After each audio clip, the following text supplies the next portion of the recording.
Today, ladies and gentlemen, we're going to go ahead and talk about STR Coolieza. I've spoken about STR Coolieza in one of my Dragon Ball Heroes EZA videos. I went to go look back that I did like a couple months ago. I don't remember exactly when I did it, but I did a video on Dragon Ball Heroes characters, like every single Dragon Ball Heroes characters and every single Dragon Ball Heroes EZA, I believe. I'll go ahead and leave like the links down below so you guys know what those videos are. But Coolieza. Now, I think that Coolieza is good because what Coolieza is providing is support. He has additional super attack chance that really helps his super attack effects, of course, with him greatly stacking attack as well as stacking defense.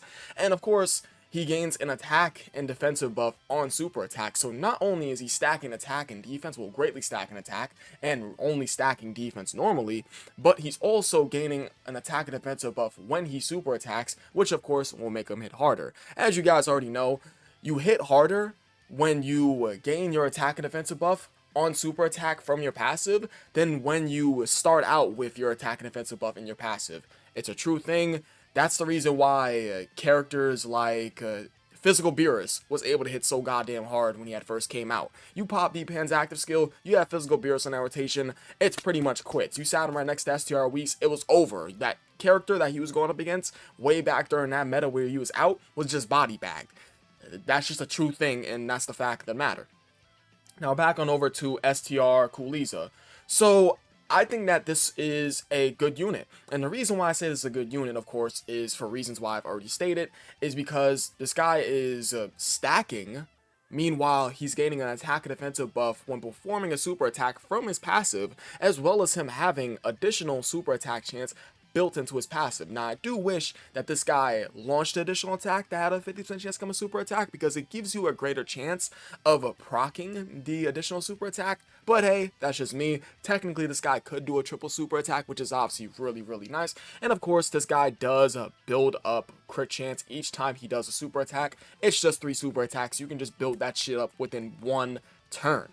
And of course, the icing on the cake is that he is a fusion and wicked bloodline support type unit. Well, to extreme class allies. He's an extreme class fusion and wicked bloodline support of 30% attack and defense. That's a-okay, to be honest, although I wish that he did give key. It's alright, a support buff is a support buff nonetheless. So how's this guy doing in the red zone? The unfortunate fact of the matter is that I couldn't really find a good showing of what Coolieza could do in the red zone. I just found like clips of people doing like showcases and stuff while skimming through their videos. So I would say that Coolieza could perform in the red zone provided that he is sitting in slot 3. I think that this guy can work in slot 3.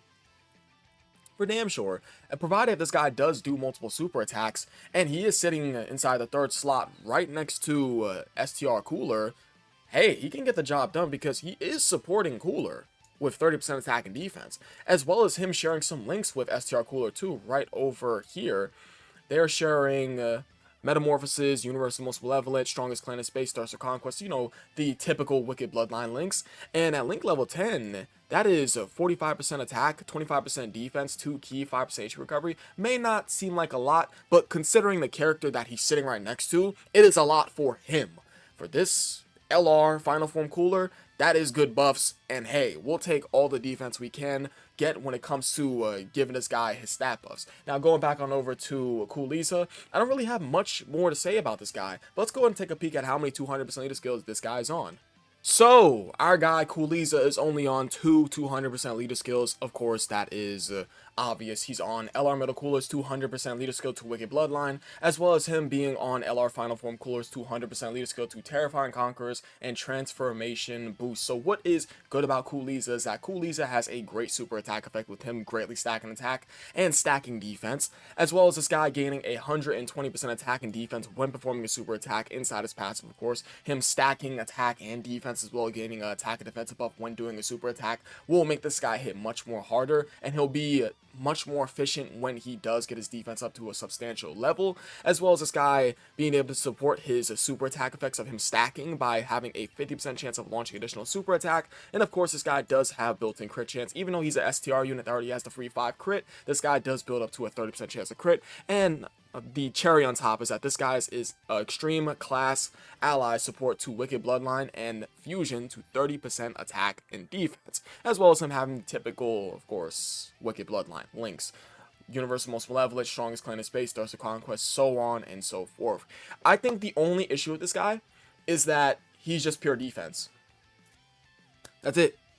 He's just pure defense. If this guy had 30% damage reduction to fall back on, he would be ridiculous. I'm telling you guys, this guy will be so gross because he's already an STR unit. He already has the free 5 crit. Why would we give him a 30% chance to crit at max?